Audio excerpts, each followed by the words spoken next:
Generally, what you have seen, all these pictures you have seen, all are pictures from cave paintings and cave writings. Those writings either written in black ink or in red ink. You can find writings without any pictures or drawings. You can find also drawings without writings, and the opposite. Those writings, they think it is about 2,500 years old, and the paint written by is a very strong paint. It remains there for about 2,500 years old or ago. The writings, you can find it near these hand prints, or here, very close to these trees, which we think it is a coconut trees. You can see the ladders here, people climbing, and there is another person climbing without ladder here. You can see also the writing in the middle. If there were no writing here, we would thought that maybe the drawings were drawn very or done very only a few years back. But because of the writings, it is very strong and very ancient. Some other drawings here, no writings. You can see the ship here. You can see different kind of drawings, camels, gazelles, apex, people, and different kind of drawings, a man on a horse, and so on. This is in black ink or black paint. Here, you can see the red and black ink also together, but mostly the red ink. You can see a caravan with camels loaded. Maybe these lines presents people or army. You can see also another team here, people riding horses. Maybe they are attacking this caravan with their army here also, with the lines black and red. No writings. Of course, there is a writing, small writing here, and it makes it very sure that it's a very old paint. Down here, you can see a big, what do you call it, a plate of drawings, red, black, and ibex here, different drawings, camels. You can see a ship up there, and this here, part of this plate, you can see it more obvious here. It is more clear here. So it's an ibex, a camel, and different kind of drawings. This is without writings except a little here, but down here you can see the writings. It's in red. It's a very nice writings. It is written very carefully, and I think, just looking at it, you can think, or you may imagine it has been written only yesterday, and the thought is about 2,500 years ago. It's a very strong paint.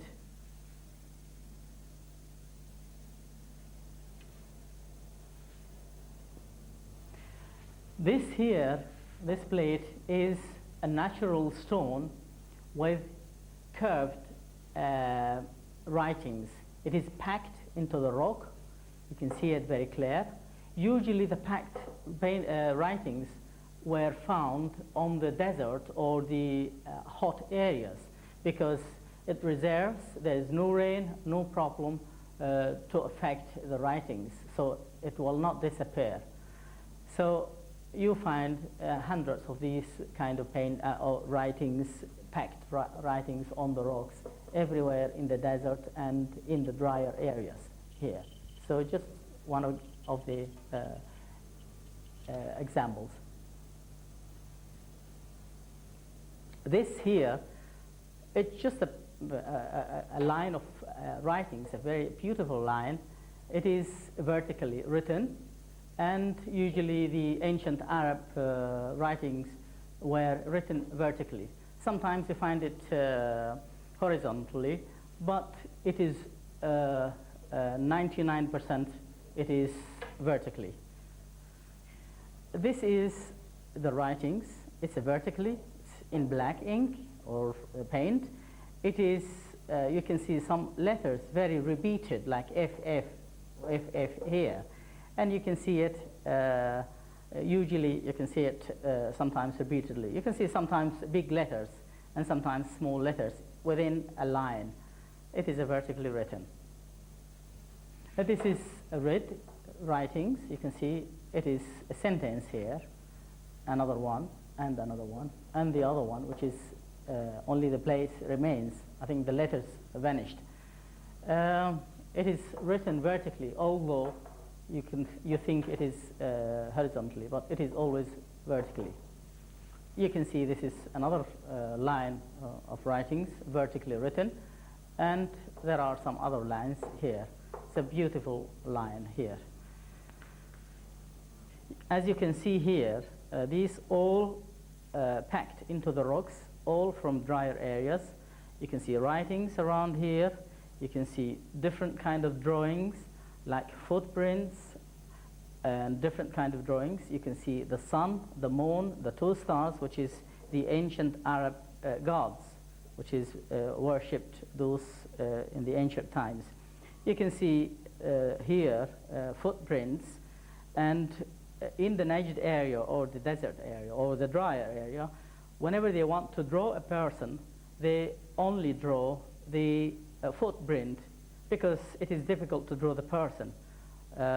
While in the cave paintings, it is very easy to write or to draw a person or a camel or whatever it is in the paint, by the paint. So I think it's just because it is difficult of the pact.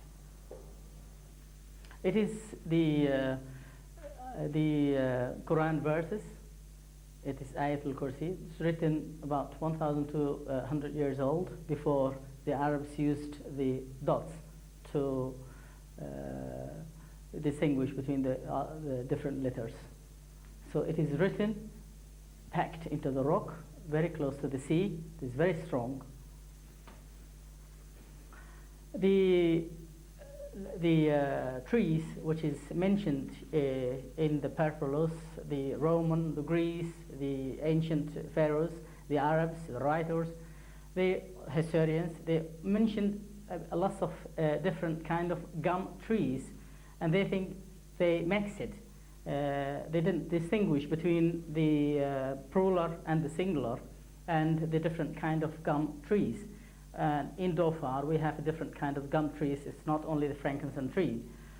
The names named by those ancient people, they absolutely the same name that we are using nowadays in Dhofar. So, for instance, this tree, we call it Tishkot.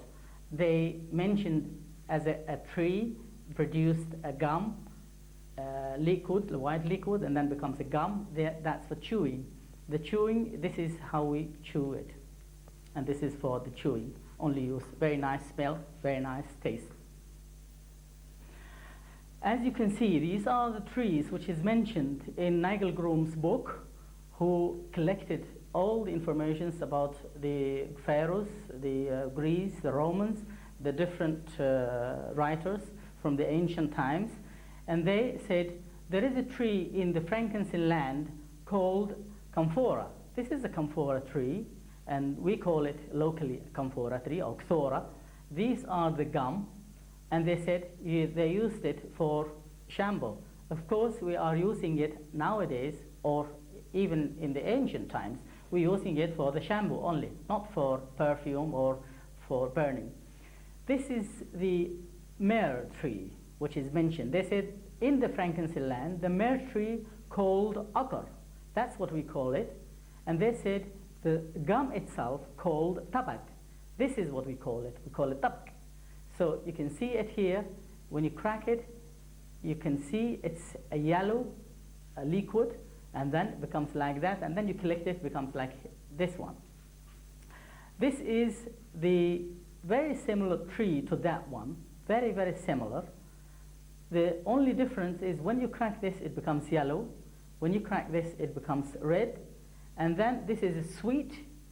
This is a very bitter. You cannot eat it. Those are used for curing diseases, not for burning. The frankincense tree only used for burning. And that tree is very, very important. They didn't distinguish between the plural and the singular of this tree. They said it's called maqar, meqirat, maqeh, and the production called shahaz or shahaz. It is absolutely the same names, but the difference between them and the fact is that they think it is different kind of trees. We have no different kind of trees. It's only one tree. We call it meqirat, one, singular, and many we call it mqeh or maqar. The only difference is in the quality. So the quality which is in Najd areas, desert areas, is very nice, very good, a very nice smell. While in the coastal plains, it is not as good as the other one. Here they call it, this tree call it habak.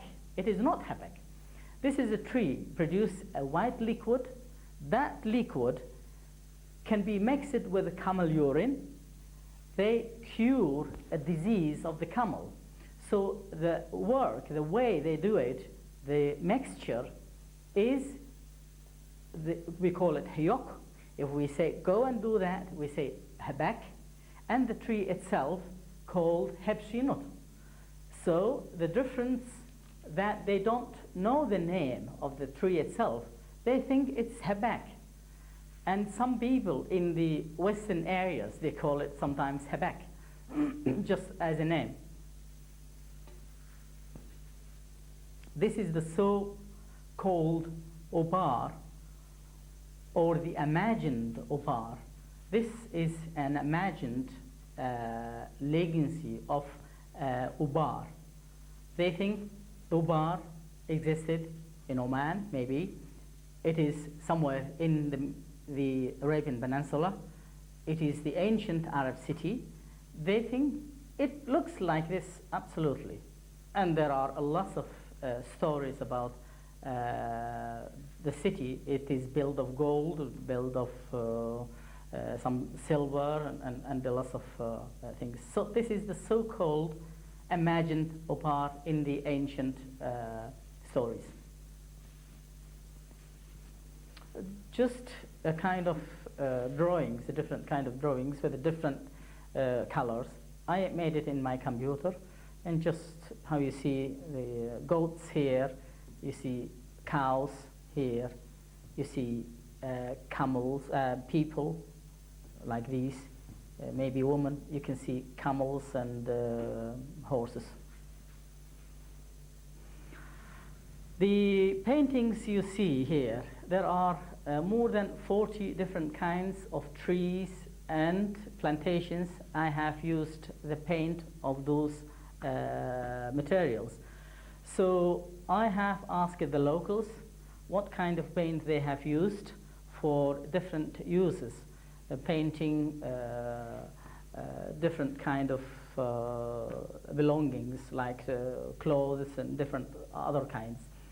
So the locals told me about these.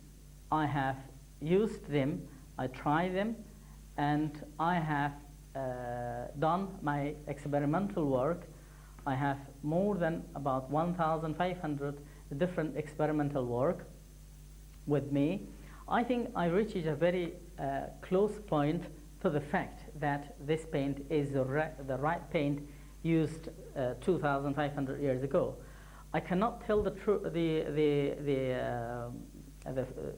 exactly whether it is true or not, and nobody can tell until we have some samples from my work and a sample from the cave or the painting used in the cave, and then put it in the laboratory, see if it matches. Then we can tell whether it is the correct one or not. So until then, I can only say that we are, or I am doing the work, and I'm spending time on doing this work. Maybe we will discover new things, which is very, very good, and maybe the future of the country will be, for the future of a different kind of uses in the future. So I'm still doing it. This is a plate of the paints that I have used. This is my paint, this is my work, and you can see different kind of paints here. Red, black, gray, different, little bit yellowish, and different kind of paints. This is about 2 years or more than 3 years now. And I have used these drawings from the nature, the paintings and the drawings that we found. As I mentioned before, I used to write by that ink on the wood, on the very soft things, like the, what do you call it, the tiles, which is very soft, so to see how strong it is. I write also on the stone. As you can see here, you can see this stone has got 6 different experimental work. 1, 2, 3, 4, 5, 6. I wrote it, kept it for some time, and then I wash it with water. You can see 3 experimental work has vanished. You can see 3 like this black, red, and the other one red still remain very strong. You can see a red paint here, and the mixture, usually I write it down here just to see what kind of mixture used. And then when I wash it, see how strong it is. If it is strong, then I just write it down and I say, well, this work is good, that work is not good, so I cannot go back again to do it again. And exactly the same, like this one also, and here the same. This is a stone with ancient inscriptions, writings. They packed it into the rocks. Just an example how they write it, how they pack it into the rocks, and this is a real one. As you can see here, I have put from this red ink in here. Then when you write it with it, it becomes like this. It becomes also like this, beautiful. You have to make it stronger. You have to mix some white liquid, especially one of the white liquids used. Put it in here. You can see it now. It becomes a little bit strong, Then it becomes a little bit yellowish, turns into orange. Keep it for some time. Then you put the same liquid, white liquid, into the black chocolate, which is already powder chocolate. You mix it, keep mixing it for some time until all of it turns into gray, because the black and white turns into gray.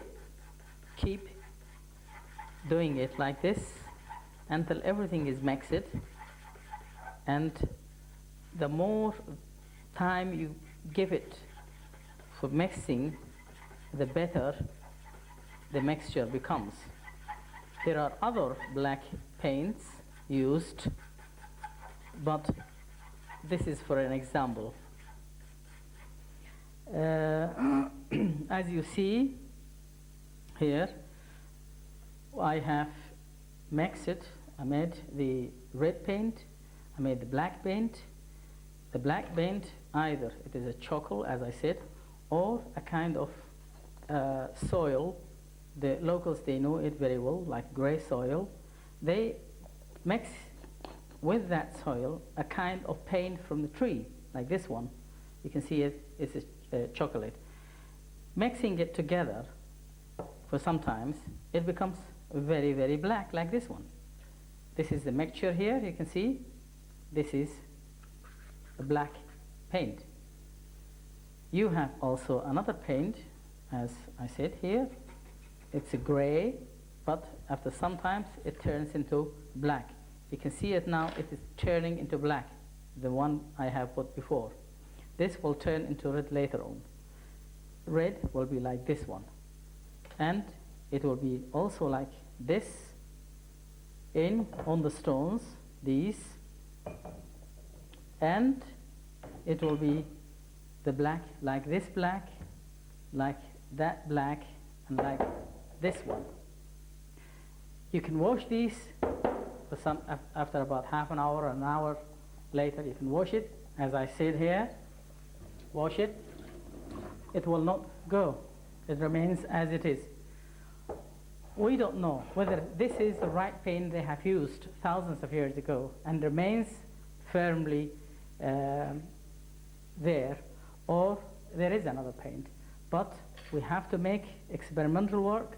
We have to see the laboratory. We have to match this kind of paint with the cave paints to see whether it matches or not. It needs time, it needs patience, it needs recording, it needs also some information to contact with the locals, to see lots of information, to write it down, and to keep in touch with the people. That needs time, needs you have to go everywhere in the country to see the locals, to see the people, to see the different ideas, different stories, because the people haven't got one story. This is the file which I record all my mixtures, all my experimental work inside.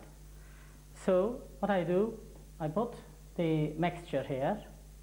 I write the kind of mixture, what is the tree, what is the quantity, all the mixtures, I write it down here. Then I mix it.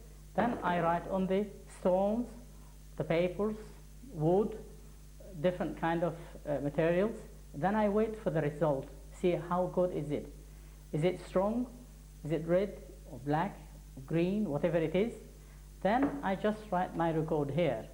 Say this mixture is good, it is black or red or not good, it is not working. So I just write it down, everything I record, because I don't want to go back again to do the same thing.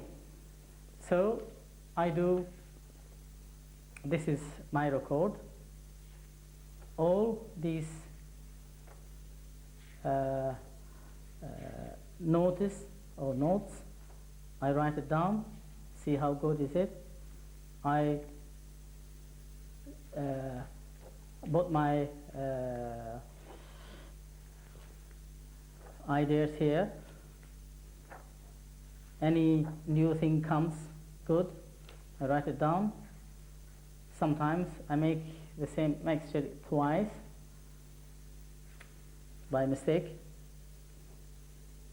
So I have more than 1,200 or 300 experimental work in this file. So this is my file, and this is what I record here. And what are the abbreviation of the letters? I write it down, and I have a keyboard for that. So in the future, if something happened to me, people will know what are those mixtures made of. So this is how I record things. This is my computer, because this is the computer I'm using. I'm using a system, a very small system. The memory is not that strong. I'm using a lot of photographs inside. This photograph, for instance, these writings and inscriptions belongs to this photograph. So I scan it inside the scanner here. Then after the scanner, I put it inside the computer. Then I enlarge it just like this, because many people, they know how to do that. Then what I do is I put the ink on the vanishing areas of those letters. For instance, this letter, I just put ink on it, so you can see it very obvious, very clear, just like this. You must know that we have to work carefully. We don't have to go beyond the exact area which they have used before. Otherwise, we are doing a wrong thing. This is what we do, and then later on we collect all these together in one area, because the archaeologists or the experts, they don't care about what we do, I mean what we clear, what we make clear. They are interested in the real picture. That's what we do, what I do inside the computer. I collect all these letters together are here of this plate. But they don't want this one, I mean experts. They want the real picture. So you can see it here. This is the real picture.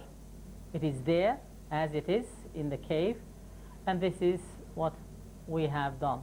So they can see this and they can see this. The normal people, they don't know anything about this. They just want to see how clear it is, and they see it. This takes hours to clean it, to work it, and to make it as it should be. Then you can collect other collections from different writings, put them together as it is written vertically, collect them together in a small blade, very nice show like this one. Then, I mean, people will be happy to see something like this, very clear and very nice.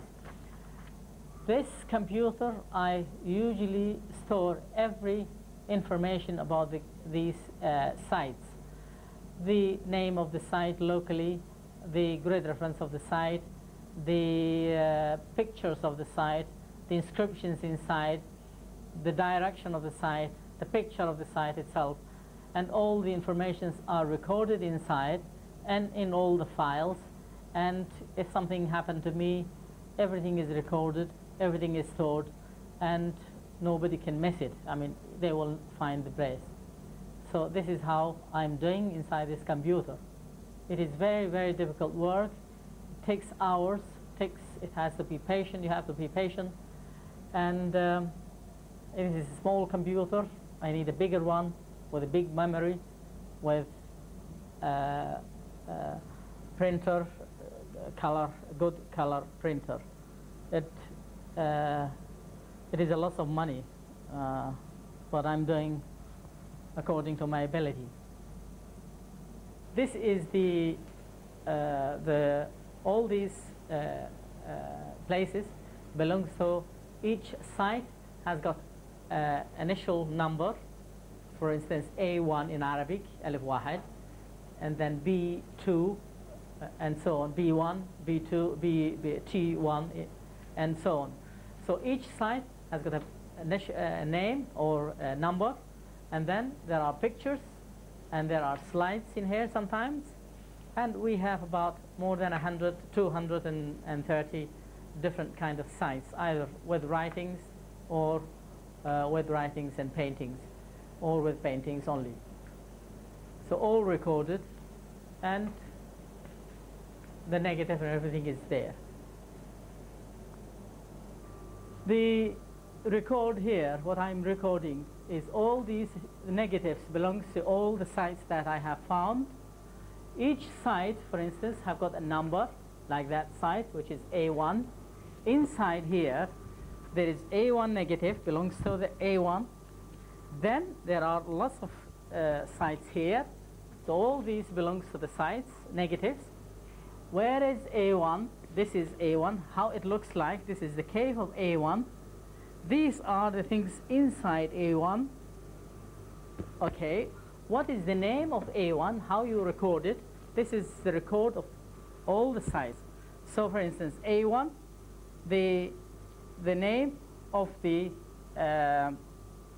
site locally by our language, the name of the area where is that site existed, the name of the direction, east, west, middle, where, the grid reference of the place itself, how many pictures, how many sentences inside the place or the site, and how many letters are there inside the site. For instance, this A1, the name locally, it is Shifshof. The place is Arkbit. The area, or the area, the direction is eastern area, Sharqiya, eastern area. The grid reference is here. The pictures, how many pictures are there? There are 5 pictures. I have taken 5 different pictures, maybe many, but just 5, because I take 5, number 1, for instance, and then there are lots of pictures belongs to number 1, and so on. Then, how many sentences are there? So I write it, for instance, 27 sentences, and how many letters altogether inside? So these are 149 letters inside that site, one site only, and that's it. This all records here. So anything happens to me, everything is recorded here. There is one thing here I must mention. These are the same site. Each site have got all these records belong to all the sites. So in the site, there are lots of pictures, but sometimes you cannot see all the letters inside the pictures. So I record all the pictures, all the letters, through the magnifying glass. So you can see in here there are lots of letters, but in the pictures not many letters inside. This is more recorded and taken from the site itself and by hand through the magnifying glass. After what you have seen from the writings, inscriptions, experimental work inside the laboratory, paintings, and different kinds of recording of these ancient sites and inscriptions, the people asked me for a long time, what are you doing? What is the things that you are doing? Of course, lots of people know me very well now, after I have attended a conference in 1990 in Oxford, offered a paper about these inscriptions and another paper about the graves in Denmark, in Arabian seminar. So all these collections should appear to the people, to read, to see, to analyze, to learn something about the area, about the history of this part of Oman. Of course, I have not the ability to print a book like this, but I have collected all the information inside a file. Then I found somebody to help me. I printed this book by help of a person. That book cost more than 45,000 rial, Omani rial. It is very costly, but the book itself was welcomed by all the people who have seen this book, because they wanted to know something about this area, and especially about the ancient inscriptions, writings, and different kind of drawings. Of course, we know all that Oman has got a very long history, either in the north or in the south. But the south has got a very important history, because there are hundreds of sites with thousands of inscriptions, writings, drawings, different kind of drawings. It is spread all over the country. Everywhere you go in ظفار, you find inscriptions, you find writings, you find different paintings. It is very important. This area is always in touch with the pharaohs, just like the north, always in touch with the Mesopotamians in Iraq, like the Assyrians and the Babylonians. So there are hundreds of letters came to me from different people, from different experts. They are very happy to see this book, to see these informations, and a lot of people now, they know about this area. The work in this book is just an explanation, a little explanation about the area. Inscriptions, graves, different kind of graves, the ancient gum trees, which is mentioned by the Romans, the Greeks, and the pharaohs, and the Perpolos, about the frankincense land. Also, the different kind of graves. There are also a site here called Al-Balid, which is Hargam, which is a very important site, and some informations about the connection between this area and the pharaohs and different civilizations in the ancient history. And there are some work on the paintings, as you have seen, and this is some of it, and some language, comparing the language we speak, which is very ancient language, with other ancient languages like the Hebrew, the Assyrians, the pharaohs, and the different kind of ancient language spoken thousands of years ago. This book is liked by those people. They want to see what is inside here. What we need, or what I'm doing, I am continuing looking for the sites, recording all the sites, recording the inscriptions, photographing them, the pictures, the inscriptions, and then make it available in a map ready to be offered to the government, saying, look, this is the sites existed in the country, these are the great reference of the sites, these are the sites, the collections of those sites, what is inside those sites, and make it easy for any future study to be studied by experts or by local cadres, if there are local cadres interested in trying to learn about this, like Kabul University, for instance, or anybody else. It needs patience, it needs money, it needs time, it needs equipment like photographing, like computers, recording system to record everything, needs people to work together, needs money, it needs encouragement, it needs the people to encourage the work, because when you are encouraged, you can work easily, you can feel that there are people after you looking, thanking you for offering a very important work. This is very important. If somebody else done it from abroad, it will cost the government lots of money, cost transport, money, accommodation, travels, and a lot of things. So we can do that. We can at least look for the sites, record the sites, make it available in and ready to be studied.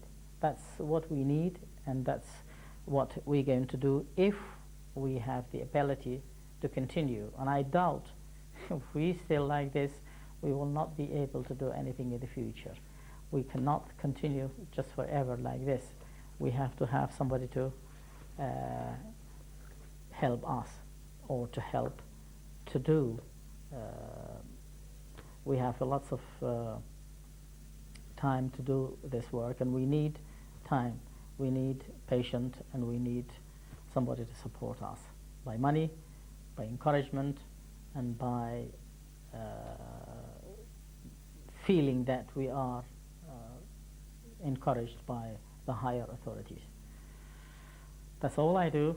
I think everyone in the country very, very happy of this book, and first of those people are His Majesty Sultan Qaboos. He is very encouraged. I do thank him very, very much for helping me, for encouraging me, and for sending me 10,000 riyal, and that's very kind of him. I need his help, I need his support. Without him, it is very difficult to get support and we need his support, and we need him to support us. And I'm sure if he knows this, and if he sees this recording, he will help, and I hope he will see it. Thank you very much.